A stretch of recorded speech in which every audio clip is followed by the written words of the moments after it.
বলেন মারহাবা, দুই হাত টান টান করে বলেন মারহাবা। মরতে মুজাহিদ যেন একটা পরমাণু হয়, সারাদিন বৃষ্টি হয়েছে কিন্তু ইমানদার মুমিন মুত্তাকি ওলি আল্লাহর শাকিরেরা এরা এক মুহূর্তের জন্য পিছপা হয় না, ঠিক কিনা বলেন মুসলমান? আবার দুনিয়া থাকার জায়গা না, এই দুনিয়া দুনিয়া থাকার জায়গা না, ঠিক কিনা বলেন? দুনিয়া কি থাকার জায়গা? এই যিনি শুয়ে আছেন, যার আজকে আমরা ৩১তম ওরস শরীফে আসছি, তিনি তো বিদায় নিয়েছেন, ঠিক কিনা বলেন? আমরাও একদিন বিদায় নেব, ঠিক কিনা? দুনিয়া থাকার জায়গা না, এই দুনিয়া দুনিয়া থাকার জায়গা না, না ফিরার দেশে যাইবা একদিন ভেসে, না ফিরার দেশে যাইবা একদিন ভেসে, আর তো ফিরা আইবা না, এই দুনিয়া দুনিয়া থাকার জায়গা না, ঠিক কিনা? নাকের কাছে জীবন তোমার, মরণ ঘাড়ের পিছে, পরাণ পাখি দিলে ফাঁকি, সবই তোমার মিছে। চোখ বুঝিলে একবার তুমি, চোখ বুঝিলে একবার তুমি, আর তো ফিরে আইবা না,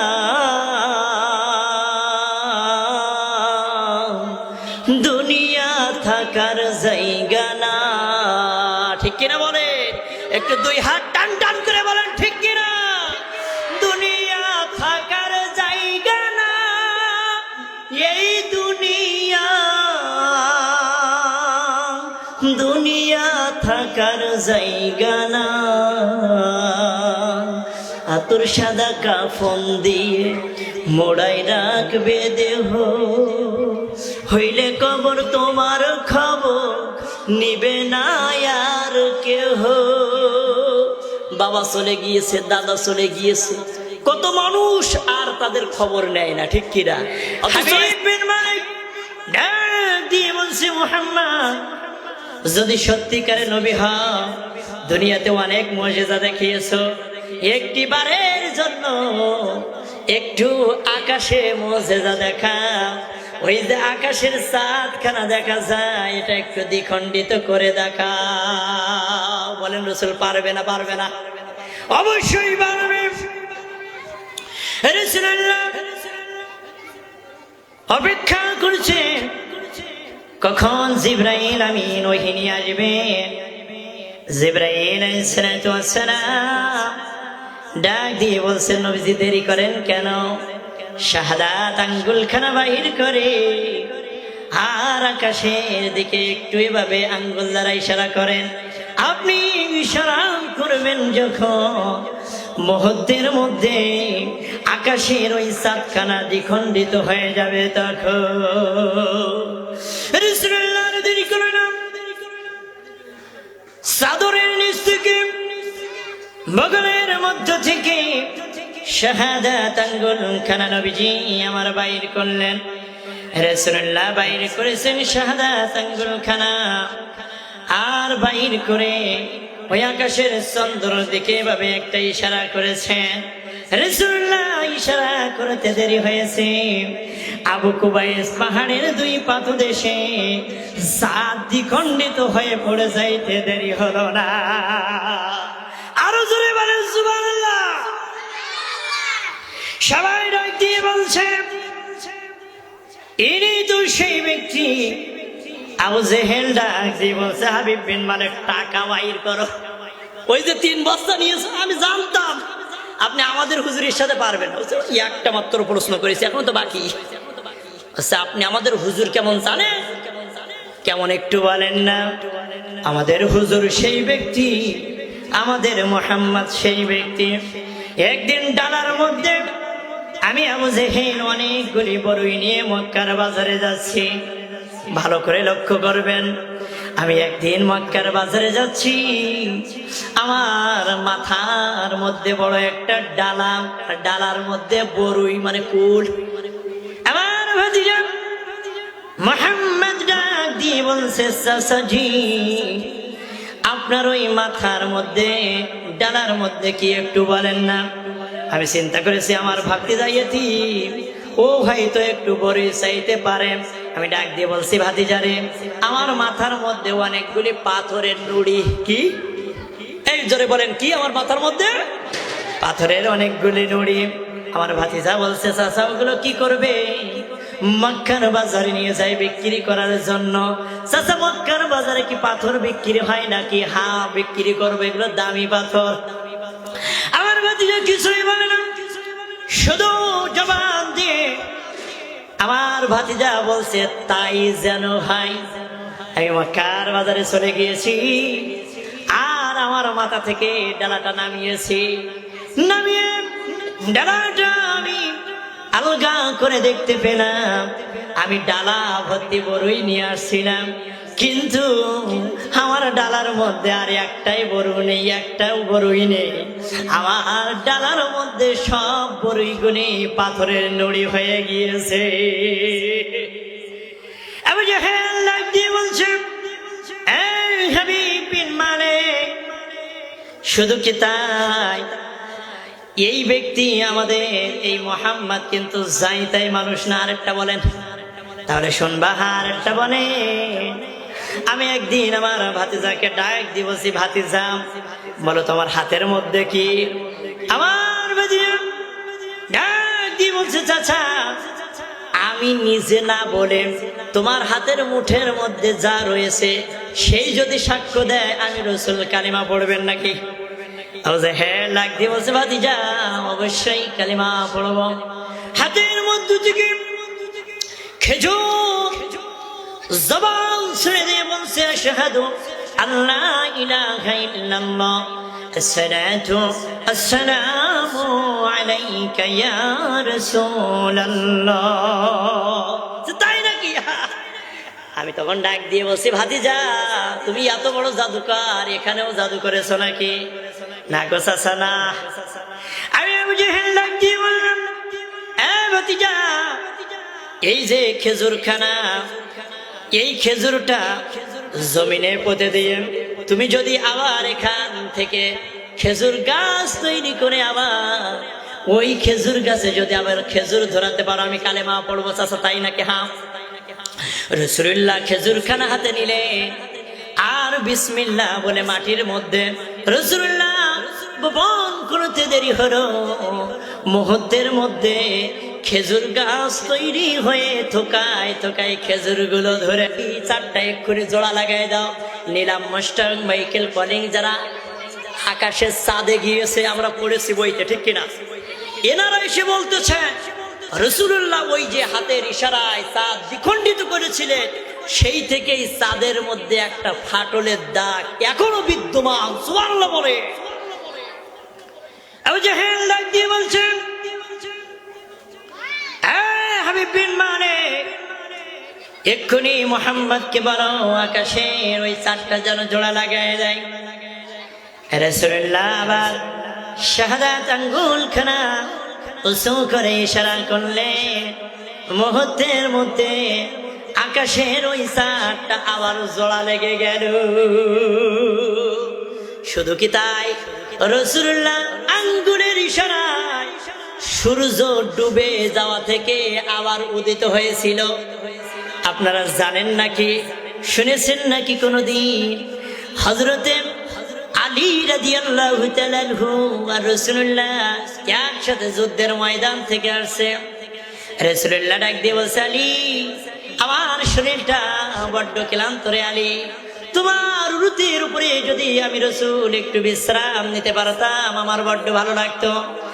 রাসূলুল্লাহ হযরত আলী উরুতের উপরে বিশ্রাম নিচ্ছেন। হযরত আলী লক্ষ্য করে দেখেছে রে আকাশের ওই চন্দ্রটা আস্তে আস্তে করে ডুবে ডুবে যাবে ভাব। হযরত আলী চিন্তা করেছে, ইসলাম গ্রহণ করার পর থেকে আজ পর্যন্ত আমি আলী এক ওয়াক্ত নামাজ কখনো কাজা করি না, কিন্তু আজকে রাসূলুল্লাহ আমার উরতির উপরে ঘুমায়, কেমনে রে আমি রাসূলুল্লাহকে ডাক দে? যেই নবীকে, যেই রাসূলুল্লাহকে আমার আল্লাহ কোনদিন নাম ধরে ডাক দেয় নাই, আল্লাহর যখন ডাক দেওয়ার প্রয়োজন হয়েছে, আল্লাহ আমার রাসূলকে ডাক দিয়েছেন তহা বলে। আল্লাহ যখন ডাক দেওয়ার প্রয়োজন হয়েছে, আল্লাহ আমার রাসূলকে ডাক দিয়েছেন ইয়া আইয়ুহাল মুজাম্মিল বলে। আল্লাহর যখন ডাক দেওয়ার প্রয়োজন হয়েছে, আল্লাহ তখন রাসূলুল্লাহকে ডাক দিয়েছেন ইয়া আইয়ুহাল মুদ্দাথির বলে। তথাপি আমার আল্লাহ রাসূলুল্লাহকে কোনদিন নাম ধরে ডাকি না। আল্লাহু আকবার। আজকে যিনি চিন্তা করেছেন, যেই নবীকে আমার আল্লাহ কোনদিন নাম ধরে ডাকে নাই, ওই নবীকে আমি কেমন করে জাগাই? কিন্তু আসরের নামাজের টাইম তো চলে যাচ্ছে, সূর্য ডুবে ডুবে যাবে ভাব। হযরত আলী পেরেশানিতে পড়ে গেলে চোখ দিয়ে দর দর করে পানি পড়ে, এক ফোঁটা পানি আমার রাসূলের চেহারার মোবারকে পড়েছে। আমার রাসূল ডাক দিয়ে বলছে, আলী তোমাকে কি কেউ মারছে নাকি? কেন কাঁদরে আলী? রাসূলুল্লাহর ঘুম ভাঙার সাথে সাথে নবীজি এই কথা জিজ্ঞাসা করলেন। আলী বলছে, নবীজি না না না, কেউ আমাকে মারে নাই, একটু তাকায় দেখেন না, ওই যে সূর্যটা ডুবে ডুবে যাবে ভাই। আমার রাসূল বুঝতে পারলেন আমার আলী নামাজ পড়তে পারে নাই, আসরের নামাজ কাজা হয়ে যাইতেছে। এই জন্য আমার আলী ব্যথায় ব্যথিত হইয়া চোখের পানিগুলো ছেড়ে দিয়েছে।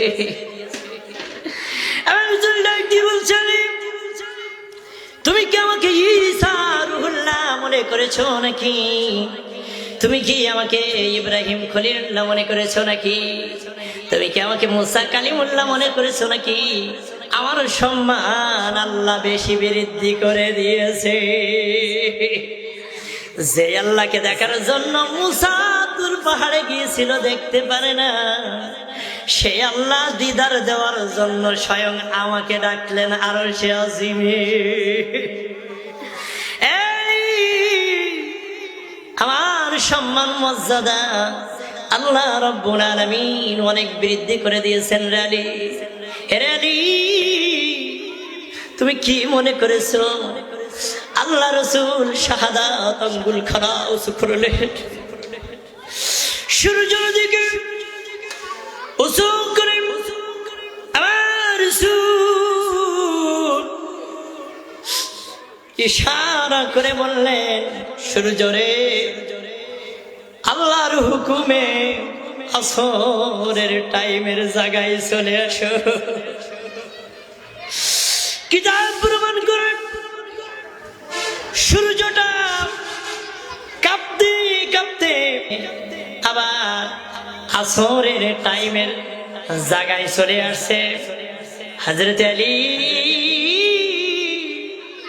ওই দিন মরুভূমির মধ্যে গোড়াগড়ি খায়ার ডাক দিয়ে বলে, রে নবীর দুশমনেরা, মক্কার মানুষেরা, আরে মদিনার মানুষেরা, যেই মানুষটার সম্মান আমার আল্লাহ এত বাড়ায় দিয়েছে রে, যার হাতের আঙ্গুলের ইশারা সূর্য ডুবে যাওয়া থেকে কাঁপতে কাঁপতে আবার আসরের টাইমের জায়গায় চলে আসছে। আরো জোরে বলেন আল্লাহু আকবার। সেই নবীজি কি মক্কায় থাকতে পারছিল নাকি? মক্কা থেকে নবীজির হিজরত করতে হয়েছে, কারণ কাফের বেদিন বেঈমানরা রাসূলকে হত্যা করতে চেয়েছিল, ঠিক কিনা বলেন? কাফের বেদিন বেঈমানরা রাসূলকে হত্যা করে ফেলবে। দারুন নাদওয়ার মধ্যে বৈঠক বসালো, 12 দল থেকে 12 জন যুবক নেওয়া হবে, যাতে করে রসুলের বংশরা, কুরাইশ বংশরা, হাশেম বংশরা যাতে রসুলুল্লাহকে মারা থেকে বাধা না দিতে পারে, যাতে আক্রমণ করতে না পারে, এই জন্য 12 দল থেকে 12 জন যুবক নেওয়া হয়েছে। শুধু কি তাই, 10 দল নেওয়া হয়েছে। গভীর রাত্রি বেলায় রাসূলুল্লাহর সমস্ত ঘর ঘেরাও করা হয়েছে। রাসূলুল্লাহকে বিদায় করে দেবে,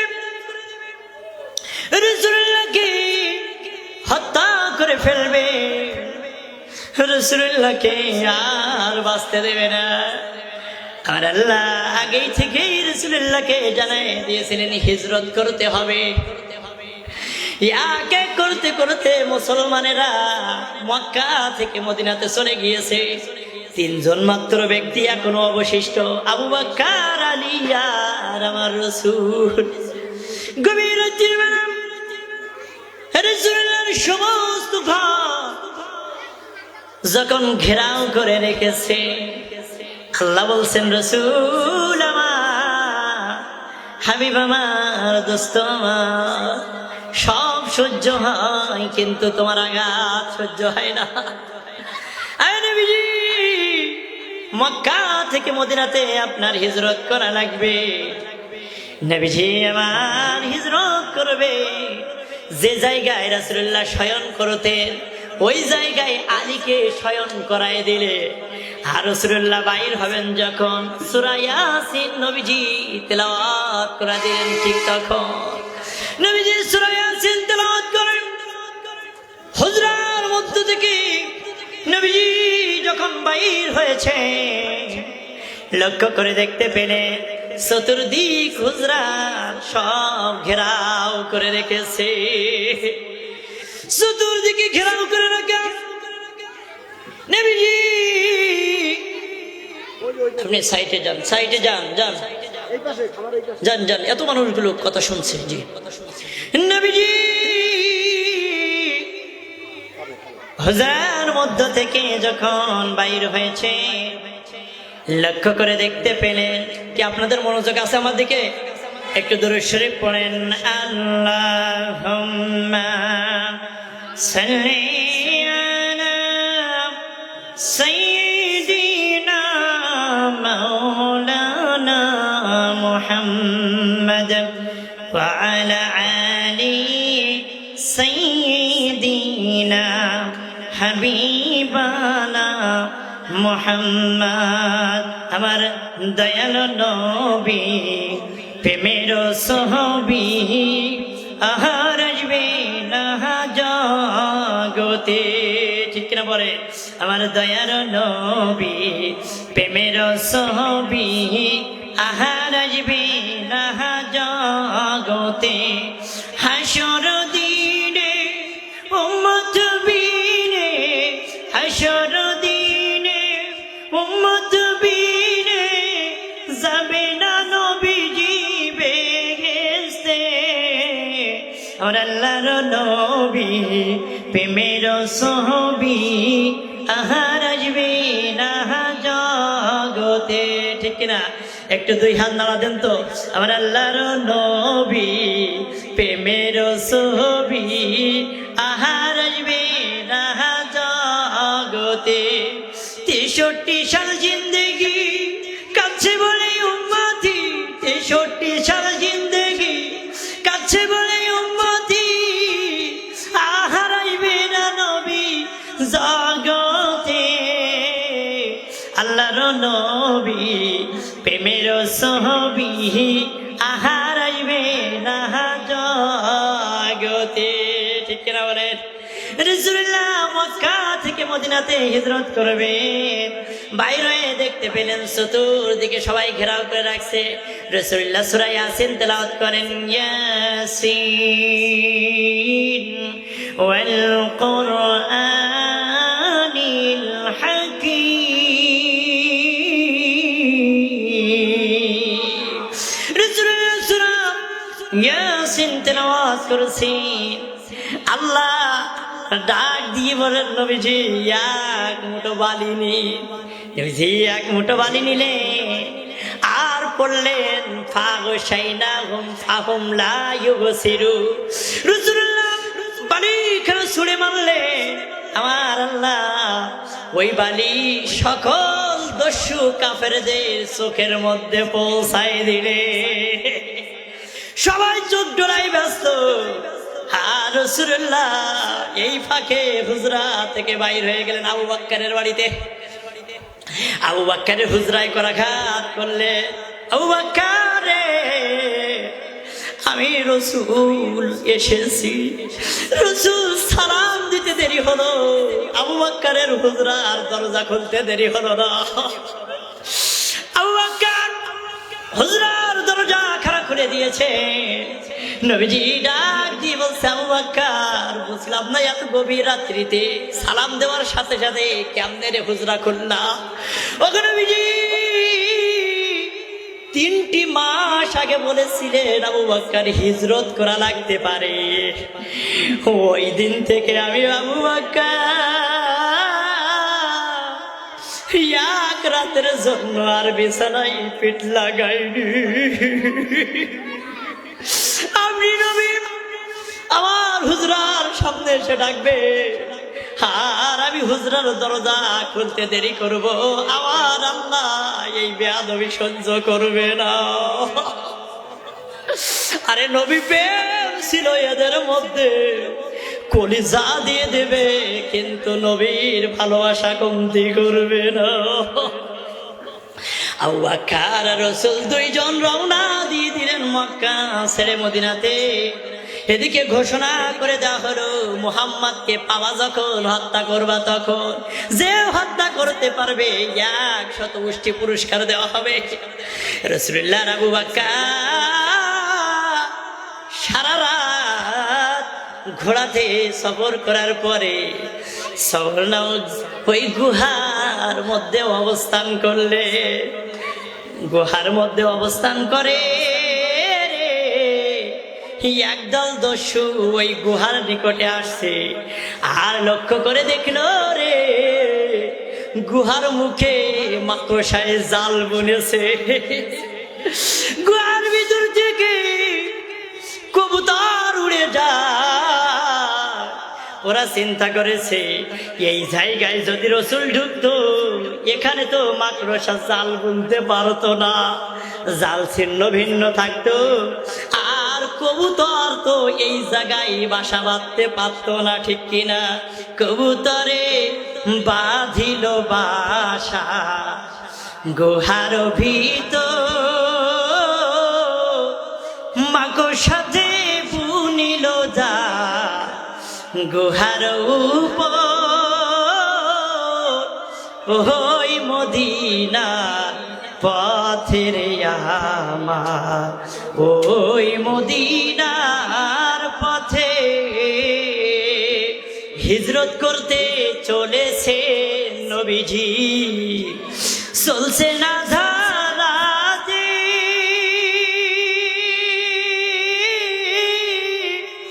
গৃহদেরা খিয়া গেলে হযরত আলী কেরে আমার, ওই মদিনার পথে, ঠিক কিনা বলেন? রাসূলুল্লাহ গুহার মধ্যে লুকায়, আবু বকর গুহার মধ্যে লুকায়। ওই গুহার মধ্যে একটা আশ্চর্যজনক মুজিজা ঘটে গিয়েছে, বলবো নাকি?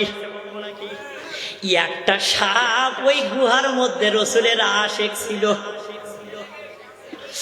রাসূলের আশিক একজন সাপ গুহার মধ্যে থেকে, গর্তের মধ্য থেকে মাথা বাইর করে দেয়। আবু বকর চিন্তা করেছে রাসূল এত কষ্ট করে এখন গুহার মধ্যে ঘুমায়, সাপ যদি বাইর হয়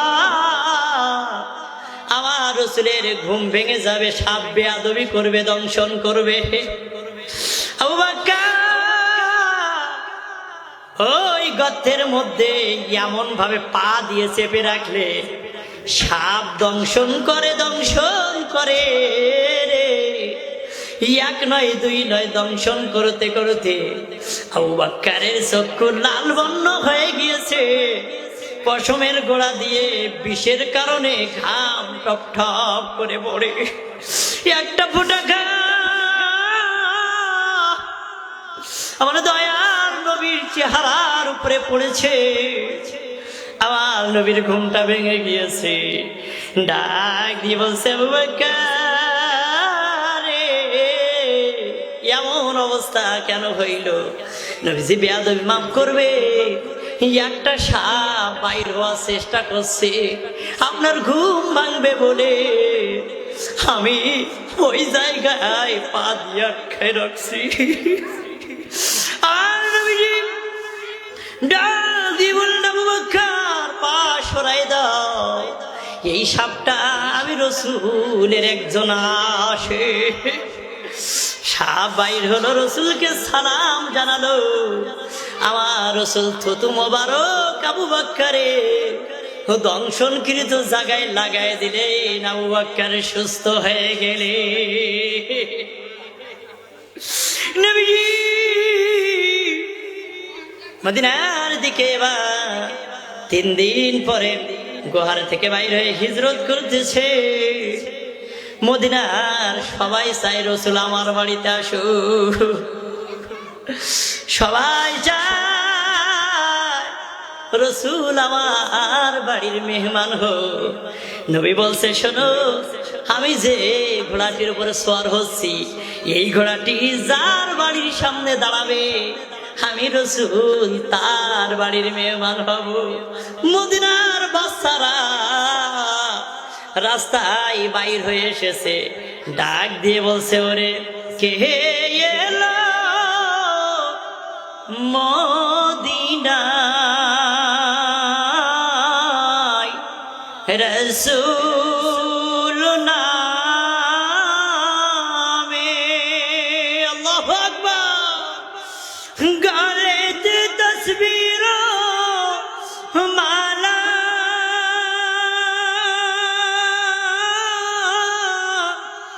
কি চলে ওই কামলিওয়ালা রে, এমন মানুষ আমরা কেউ দেখি না,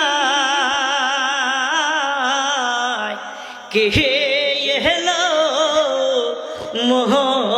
মদিনায় রাসূল নামে, কে এলো মদিনায় রাসূল নামে। মারহাবা। রাসূলুল্লাহর কথা ভুলে গিয়েছেন নাকি? ওই যে হাবিব বিন মালিক 3টা প্রশ্ন করেছিল, সময় প্রায় শেষের দিকে। কয়টা প্রশ্ন? 3টা প্রশ্ন। একটা হলো আকাশের চাঁদ দ্বিখণ্ডিত করে দেখা, রাসূলুল্লাহ হাতের আঙ্গুলের ইশারায় চাঁদ কি করলেন? দ্বিখণ্ডিত করলেন। আর কয়টা বাকি রয়েছে? 2টা। হাবিব বিন মালিক বলছে, আপনি যদি সত্যিকারে আল্লাহর নবী হন, আমার 2য় নাম্বার প্রশ্ন বলুন তো, আমার সন্তানাদি কয়জন? আবু জেহেল ডাক দিয়ে বলছে, হাবিব বিন মালিক তুমি যতই প্রশ্ন করো না কেন, আমাদের হুজুর কিন্তু যাই তাই হুজুর না। হাবিব বিন মালিক তো জানে এই সেই লোক, কিন্তু বলা যাবে না অগ্রিম কয় বস্তা নিয়েছে? 3 বস্তা নিয়েছে। এখন আবু জেহেল বলছে, ওটা ফেরত দাও। হাবিব বিন মালিক বলছে, মুহাম্মদ আমার 2য় নাম্বার প্রশ্ন, বলো আমার সন্তান কয়জন? রাসূলুল্লাহ বলছে, এই যে হাবিব বিন মালিক, এর সাথে যারা আসছে, এর যারা খাদেম, ওরা দেখো ওই মক্কা কাবার চত্বরে গাজা টানছে। আজকে কত দরবারে গাজা টানে, কিন্তু সত্যিকারে আল্লাহর ওলির দরবারে কি কেউ গাজা খায় নাকি? আর এরা তো আসছে এখানে আত্মা থেকে নিয়ে ওলি আল্লাহর দরবারে আসছে যাতে আল্লাহ কবুল করে। ঠিক কিনা বলে? সময় প্রায় শেষ, তারিখ শেষ করে দেয় নাকি? রাসূলুল্লাহ বাকি 2টা প্রশ্নের উত্তর কি ভাই দিয়েছেন? আসলে আরো তো 2 জন বক্তা আছে। আচ্ছা বলুন তো, আমরা মদিনায় যাইতে চাই কি চাই না?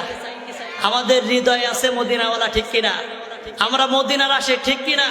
আমরা সব জানবো কিন্তু মদিনার আশিক হতে ভুলবো না, ঠিক কিনা বলেন?